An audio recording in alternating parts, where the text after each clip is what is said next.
Now, we have spoken a lot about the late Charlie Kirk in the last few months. And look, in news, it is obviously going to be sending the leftist absolutely crazy, the ones that celebrated his assassination.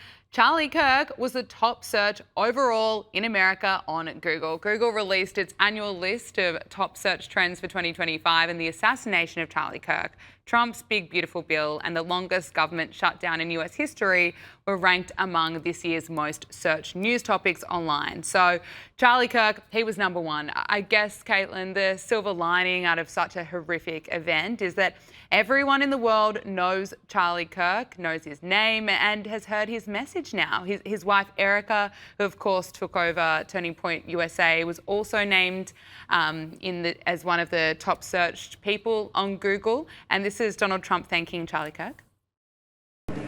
Young people are respecting us again, too. I won the young vote. The Republicans never win the young vote. I won it easily.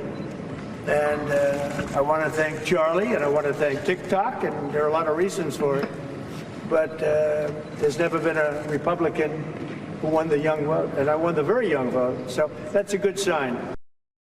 Yeah, it's obviously been a few months now, and I think we're really missing his voice in this conversation, and he did so much to help get Donald Trump elected. But can I get your thoughts that he was the most Googled person this year?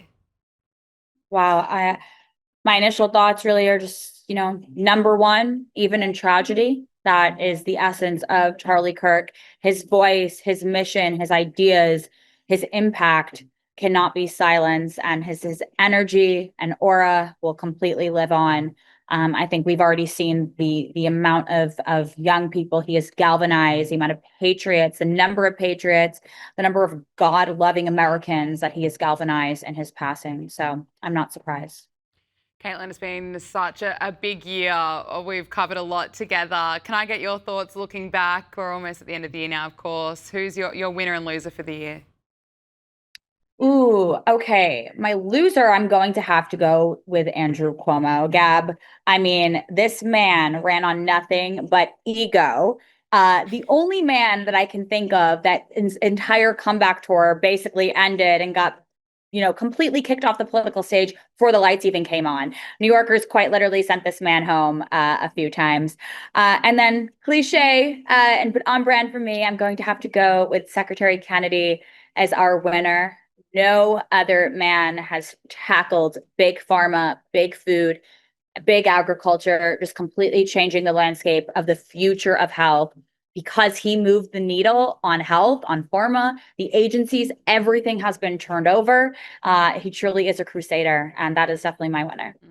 Another loser that could be in the mix would be former President Joe Biden. He's still struggling when he's up on stage. He can't even say the United States of America. Listen to this.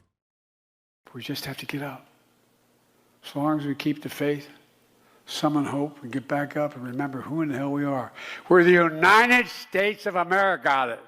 That's who we are. We're the U.S. And there's nothing. And the Democrats told us that he'd be fine for another 4 more years.